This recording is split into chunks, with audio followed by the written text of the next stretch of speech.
The world held its breath. A shadow war fought in the deep currents of geopolitical tension threatened to erupt into a blaze, and at its heart was a secret pursuit. You can call it an audacious plan. Israel's intent was clear: to destabilize, to exert unyielding pressure, but their ultimate objective was a target unlike any other. They sought the man behind the curtain, the ultimate authority, the supreme leader, Ayatollah Khamenei. Had he been found, had he been within their grasp, the course of history might have been irrevocably altered. We are talking about, yes, Israel's plan to kill Khamenei. Israel's defense minister, Israel Katz, he has confirmed that Israel had a plan to eliminate Iran's supreme leader, Ayatollah Ali Khamenei, during the recent 12-day conflict with Iran. According to him, according to Israel Katz, Israel actively searched for Khamenei during the war, and if he had been in their sights, they would have, as he said, taken him out. However, he stated that Khamenei went very deep underground and broke off contact with commanders, making the plan operationally unrealistic in the end.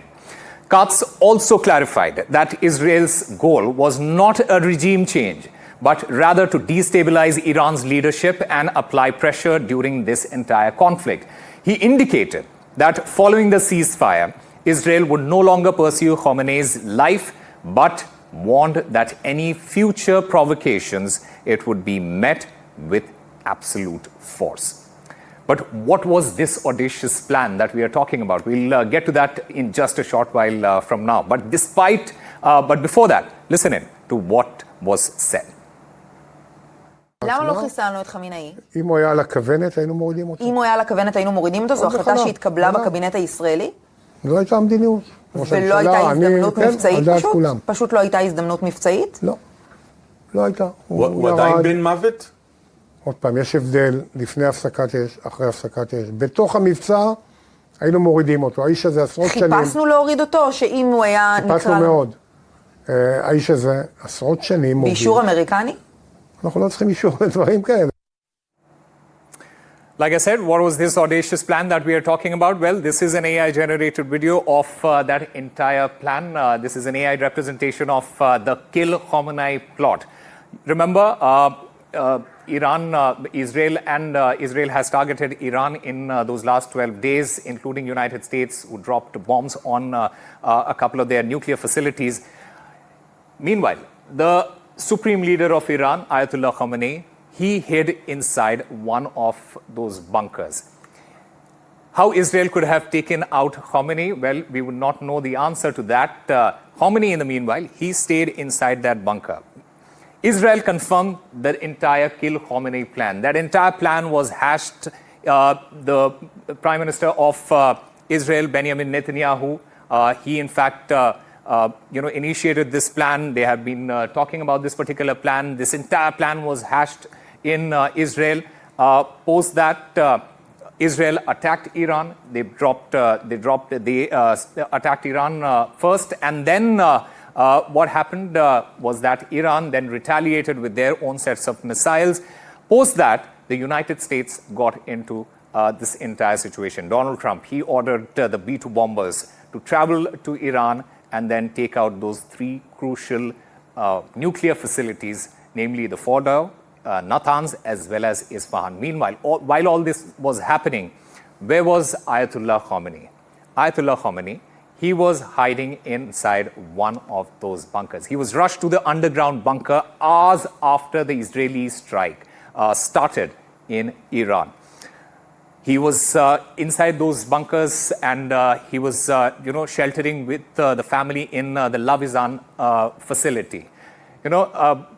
Despite all this planning, all of this, Khamenei, he remained unharmed. How did Iran's supreme leader manage to evade Israel? Well, like I mentioned, he executed a pre-planned swift relocation to a deeply fortified underground bunker.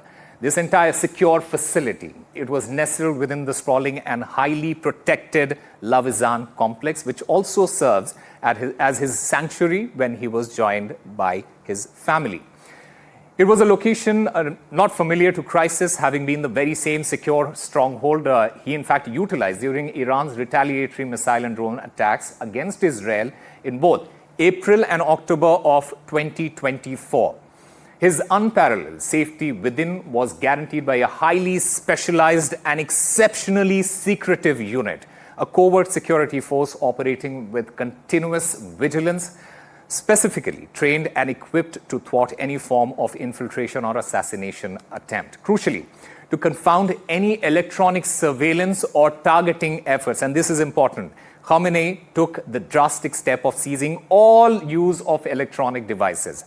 This complete digital blackout, combined with his decision to maintain no contact whatsoever with his military commanders, it basically effectively isolated him from any traceable communication, also rendered him virtually invisible in the digital realm during this intense period of conflict. So this is how Khamenei survived during those 12 days. Meanwhile, when you talk about Israel, you also have to talk about Mossad. Now, another very crucial and important thing that we are talking about is Israel's intelligence service, their secret service, Mossad. Mossad is widely believed to have a deep and extensive covert network within Iran, reportedly involving both Israeli agents as well as recruited local collaborators. And the recent events, it paints a chilling picture. You know, from the audacious 2020 elimination of the nuclear mastermind Fakhrizadeh by a remote control robot, yes, a remote control robot, to the shocking 2023 demise of Hamas chief Khamenei in a devastating explosion, and then the subsequent precision strike that eliminated Nasrallah with bunker busters. Remember, these are not isolated incidents that we're talking about. They are chilling affirmations of a deeply embedded network within Iran. What ties these high-profile operations together, revealing the terrifying extent of Mossad's access?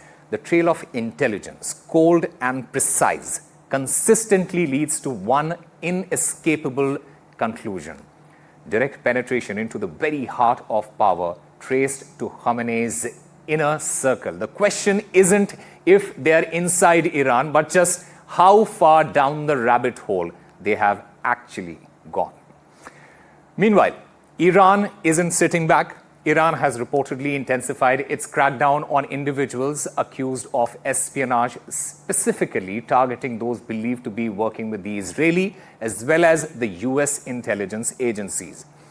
Now, during this entire conflict, 3 individuals, they were executed on spying charges. Yes, 3 people, they were executed on spying charges in Iran, with another 3 facing the same fate after the ceasefire. Overall, when you look at the reports, these reports indicate that hundreds of people, they have been arrested across Iran for alleged espionage, with figures suggesting as many as 700 individuals who have been detained for perpetrated cooperation with foreign agencies. And these foreign agencies, one could guess, either are either Israeli or affiliated to the United States. Important to note that spying is capital offense in Iran. It is punishable by death. Now, amid all this escalation, Israel launching its attack on Iran, Iran then retaliating, the United States getting involved, allegedly taking out the 3 major nuclear facilities, like I mentioned, in the heart of Iran, namely Fordo, Natanz, and Isfahan. One key figure who has remained in news for all the right or the wrong reasons is this man, Mr. Donald Trump, the President of the United States. I'll take you back to the 17th of June. This is when Donald Trump, he had warned Khamenei. On the 17th of June, Donald Trump issued a pointed warning to Ayatollah Ali Khamenei via social media. His statement claimed, and I quote, "We know exactly where the so-called supreme leader is. He is an easy target, but he's safe there. We are not going to take him out," which basically translates to, we are not going to kill him at this moment, at least for now, unquote. Now, this message, it underscored a perceived US intelligence awareness of Khamenei's location, while simultaneously indicating a temporary restraint from direct military action against him. Donald Trump's comments, these comments came amidst escalating tensions and followed reports that Israel had considered a plan to target Khamenei but found it unrealistic due to his deep underground hiding. So this is exactly what took place in those 12-day period. In fact, we'll try and make sense of whatever that has transpired in the last couple of days, in the last 2 weeks. I'm joined by Syed Akif Zaidi. He's a research scholar at Al Mustafa International University, Qom in Iran. Mr. Zaidi, the first question is, how credible do you think are these claims that Israel, it had planned to eliminate Ayatollah Khamenei during this entire conflict? Would this, in a sense, represent a major shift in Israeli military doctrine? How do you think Iran is going to respond to this now?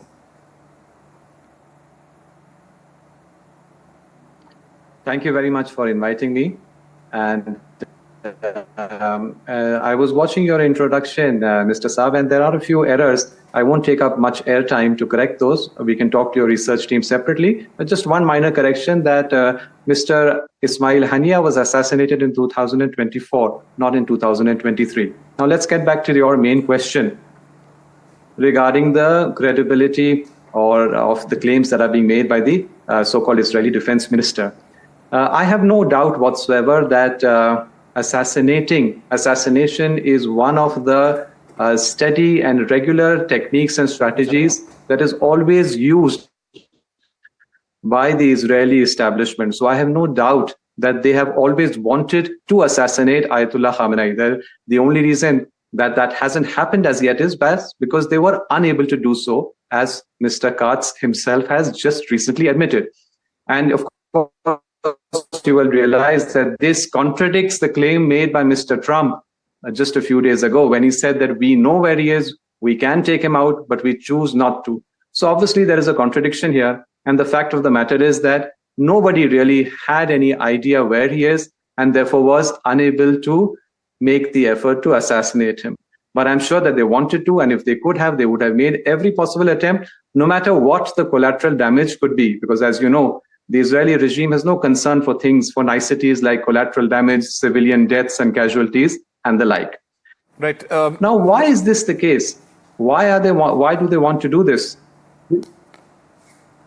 Before I come to answer this question as to why they were seeking this assassination, their inability to assassinate Ayatollah Khamenei adds to their list of failures in this 12-day American-Israeli assault on Iran. As you know, they failed to deter Iran from launching retaliatory attacks. They have failed to wipe out its missile program.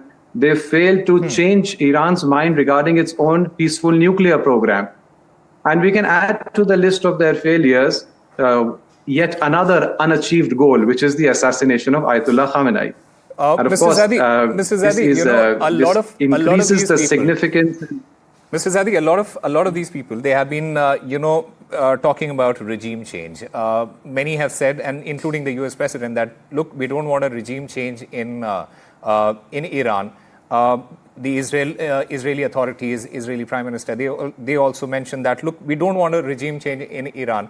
But what exactly are they looking for now? What do they want? If you, in a way, take out the supreme leader of Iran, you're ultimately looking at a regime change. Mr. Saab, what I believe that they seek has been clearly spelled out by Ayatollah Khamenei in the statement, in his address to the nation that he put out yesterday, where he said that thanks to the statements of Mr. Donald Trump, it is clear that right from the start, from the 1979 onwards till today, the single most important goal pursued by the imperial axis led by America has been the abject surrender of Iran. Regime change in itself is not a goal. It is a stepping stone to achieving surrender. If surrender could somehow be achieved with the same rulers in place, that would be pursued. Mm-hmm. The aim is to change the character of the Islamic Republic from being a revolutionary force of resistance and an inspiration for people in this region and around the world, to being yet another client state groveling in front of the United States and terrifying and trembling at its threats and acting as per its, at its beck and call, acting as per its whims and fancies. That is the true goal. Yeah. That may require regime change. It may require regime collapse, because change assumes that you want to replace an existing political order with another one. But as we've seen in Libya and to a large degree in Syria, they have another trick up their sleeve, the Western imperial axis, which is to simply remove the existing political order and not allow it to be replaced by anything else, and allow the country to collapse into some civil war and patchwork of little states. All these are all means. The end is the transformation of the Iranian political system with the same people, with new people, with regime collapse, with regime change. These are simply means to getting to that end. And it is important to understand why that end is being pursued, Mr. Saab. What is the problem? We see the Israeli regime repeatedly saying that Iran is an existential threat for us. And it is important to note that they have been saying this well before 13th of June, when the first Iranian retaliatory attack happened. They've been saying this for decades. In fact, they've been saying this regarding small little groups like Hamas and smaller groups than that as well. Yeah. Let me just finish, Mr. Saab. Why is it that this is an existential threat? The fact is that America heads a global axis of imperialism, of which Israel is a part, that has a certain offer that demands a certain kind of obedience from the world, which is one of submission and of craven and abject surrender. Because Iran, not just in terms of media and propaganda, but in terms of actual lived experience over the last 46 years, has shown that it is possible to not submit to America and yet be successful in every sphere of activity.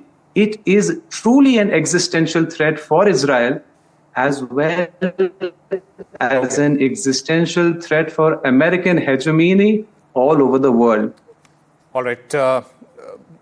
Sayyid Aqif Zaidi, thank you very much for speaking with NDTV. You know, there are a lot of legal and ethical, issues as well associated with this entire development, and we'll hopefully talk about it some other day. Thank you very much for speaking with NDTV.